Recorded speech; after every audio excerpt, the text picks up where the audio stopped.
ओम शांति। आज 26 जुलाई 2026 के अव्यक्त बाप दादा के अव्यक्त मधुर महावाक्य सुनेंगे। ये अव्यक्त मधुर महावाक्य अव्यक्त बाप दादा ने 2 फरवरी 2011 को सुनाए थे, जिसमें आज बाप दादा हर एक बच्चे के मस्तक में भाग्य की रेखाएं देख रहे हैं और बहुत खुश हो रहे हैं। बाप दादा कहते हैं आज बाप दादा हर एक बच्चे के मस्तक में भाग्य की रेखाएं देख रहे हैं। कौन सी रेखाएं देखी बाबा ने? तो एक है मस्तक में पहले तो चमकता हुआ सितारा का भाग्य चमक रहा है, फिर मुख में मधुर वाणी की रेखा चमक रही है, होठों पर मधुर मुस्कान की रेखा चमक रही है और दिल में दिलाराम बाप के लवलीन की रेखा चमक रही है।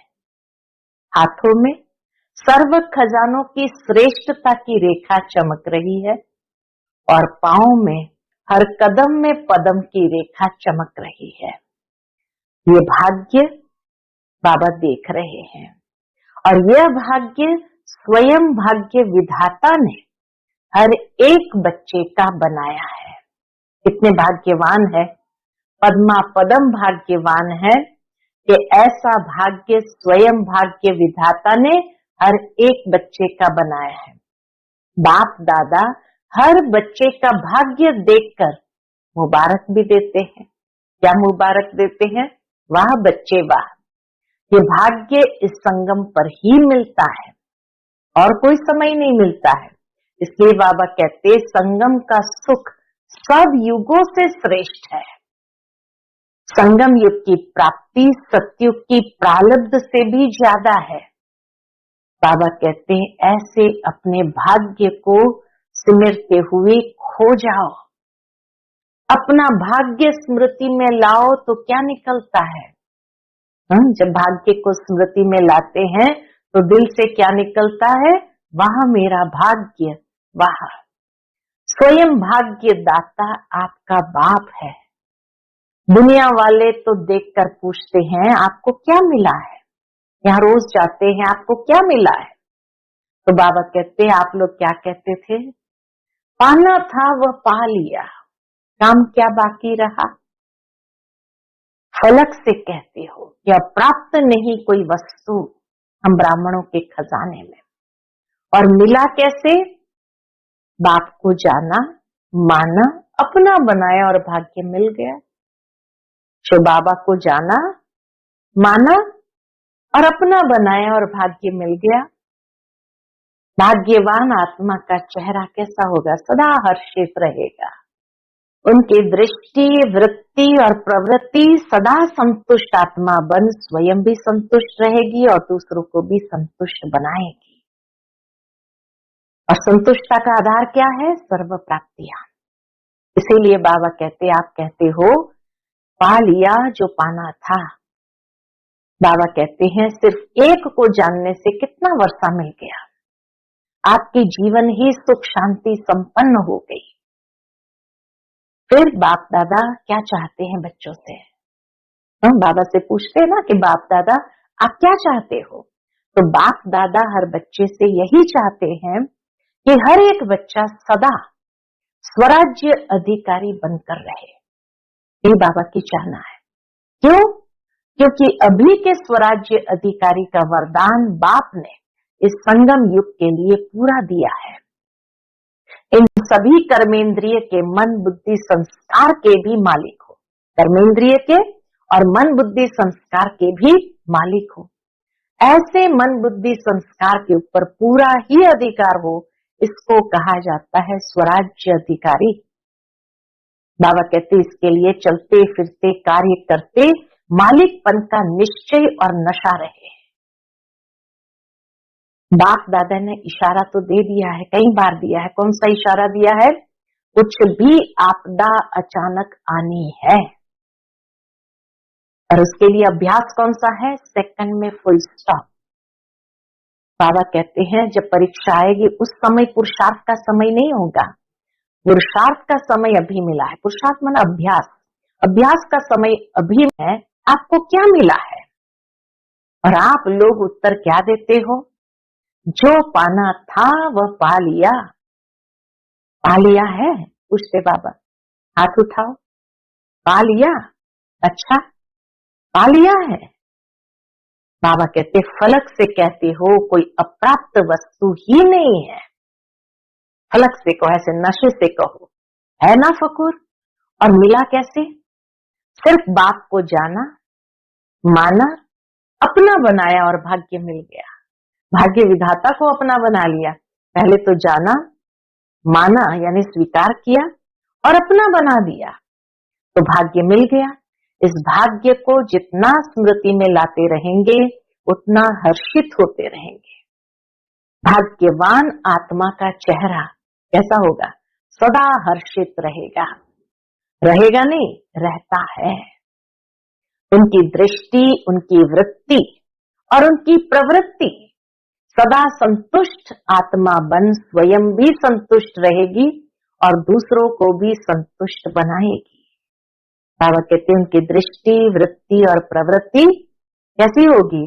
संतुष्ट आत्मा बन स्वयं भी संतुष्ट रहेगी और दूसरों को भी संतुष्ट बनाएगी।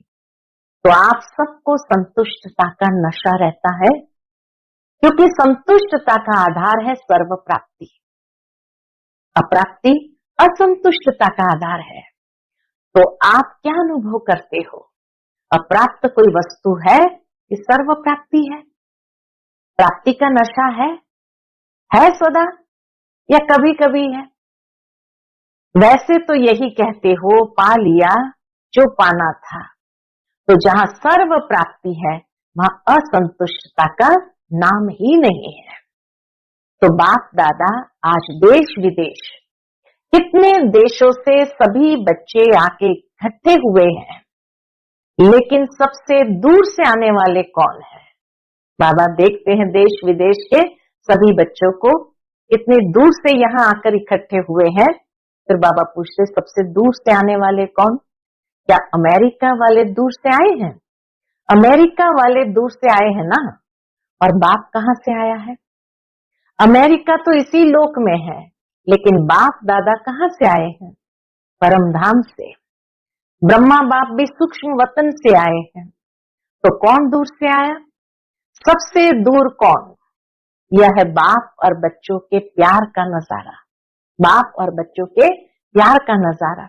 आपने कहा मेरा बाबा और बाप ने कहा मेरा बच्चा। यही प्यार है। सिर्फ एक को जानने से कितना वर्षा मिल गया है। दुनिया वाले सुख के लिए, शांति के लिए ढूंढ रहे हैं। दुनिया वाले सुख के लिए, शांति के लिए ढूंढ रहे हैं। कहाँ शांति मिलेगी, कहाँ सुख मिलेगा? और आपकी जीवन ही क्या हो गई है? सुख शांति संपन्न हो गई है। बाप दादा से पूछते हो ना कि बाप दादा क्या चाहते हैं, तो बाबा आज अपनी चाहना बताते हैं। बाप दादा से पूछते हो ना कि बाप दादा क्या चाहते हैं, तो बाबा बताते हैं क्या बाबा की चाहना है। तो बाप दादा हर बच्चे से यही चाहते हैं कि हर एक बच्चा सदा स्वराज्य अधिकारी बन के रहे। ये बाबा की चाहना है कि हर एक बच्चा सदा स्वराज्य अधिकारी बन के रहे।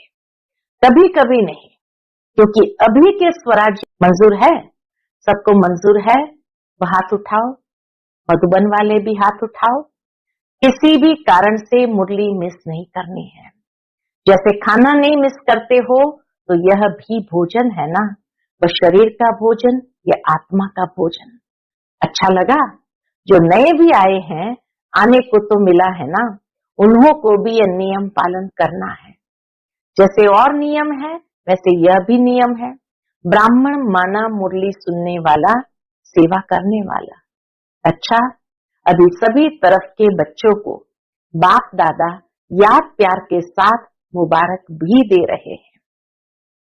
सदा उमंग उत्साह में आगे बढ़ भी रहे हो और बढ़ते रहना। कभी अपना उमंग उत्साह किसी भी कारण से, किसी भी बात से कम नहीं करना। बात हो जाती है, लेकिन पुरुषार्थ और बाप का प्यार वह अपना है। इसलिए कभी भी अपने बुद्धि को बाप के बिना और कोई बातों में बिजी नहीं करना। बाप और बाप की मुरली और बाप द्वारा सर्विस जो मिली है वह सर्विस करते रहना। अच्छा, अभी क्या कहें, साथ तो रहना है ना, तो छुट्टी लेते हैं। यह भी नहीं कह सकते कि छुट्टी लेते हैं। बाबा कहते साथ रहेंगे, साथ चलेंगे और साथ आएंगे। अच्छा, अभी समाप्ति। बाबा ने उस दिन कहा अभी समाप्ति। हम सब रूहानी बच्चों की, रूहानी माता पिता बाप दादा को याद प्यार गुड मॉर्निंग और नमस्ते नमस्ते। शुक्रिया बाबा, शुक्रिया। आज का बाप दादा का मधुर वरदान हम बच्चों के प्रति है, शक्ति रूप की स्मृति द्वारा पतित संस्कारों का नाश करने वाले काली रूप भव। शक्ति रूप की स्मृति द्वारा पतित संस्कारों का नाश करने वाले काली रूप भव। सदा अपना यह स्वरूप स्मृति में रहे कि मैं सर्व शस्त्रधारी शक्ति हूँ। मुझ पतित पावनी पर कोई पतित आत्मा के नजर की परछाई भी नहीं पड़ सकती। पतित आत्मा के पतित संकल्प भी न चल सके, ऐसे अपनी ब्रेक पावरफुल चाहिए। यदि किसी पतित आत्मा का प्रभाव पड़ता है तो इसका अर्थ है कि प्रभावशाली नहीं हो। जो स्वयं संहारी है वह कभी किसका शिकार नहीं बन सकते। जो स्वयं संहारी है वह कभी किसका शिकार नहीं बन सकते। तो ऐसा काली रूप बनो जो कोई भी आपके सामने ऐसा संकल्प भी करे तो उनका संकल्प मूर्छित हो जाए। आज का स्लोगन है, रॉयल रूप की इच्छा का स्वरूप नाम मान और शान है। रॉयल रूप की इच्छा का स्वरूप नाम मान और शान है। आज का व्यक्त इशारा है, ज्वाला स्वरूप स्थिति में रह शक्तिशाली याद का अनुभव करो। उसके अंतर्गत बाबा कहते हैं, सारथी अर्थात आत्माभिमानी, क्योंकि आत्मा ही सारथी है। ब्रह्मा बाप ने इस विधि से नंबर 1 की सिद्धि प्राप्त की। ब्रह्मा बाप ने भी सारथी बनकर के नंबर 1 की सिद्धि प्राप्त की। तो फॉलो फादर करो। जैसे बाप देह को अधीन कर प्रवेश होते अर्थात सारथी बनते हैं, देह के अधीन नहीं होते हैं, इसलिए न्यारे और प्यारे हैं। ऐसे ही आप सभी ब्राह्मण आत्माएं भी बाप समान सारथी की स्थिति में रहो। सारथी स्वतः ही साक्षी हो, कुछ भी करेंगे, देखेंगे, सुनेंगे और सब कुछ करते भी माया की लेप छेप से निर्लेप रहेंगे। सारथी स्वतः ही साक्षी हो, कुछ भी करेंगे, देखेंगे, सुनेंगे और सब कुछ करते भी माया के लेप छेप से निर्लिप्त रहेंगे। अच्छा, ओम शांति।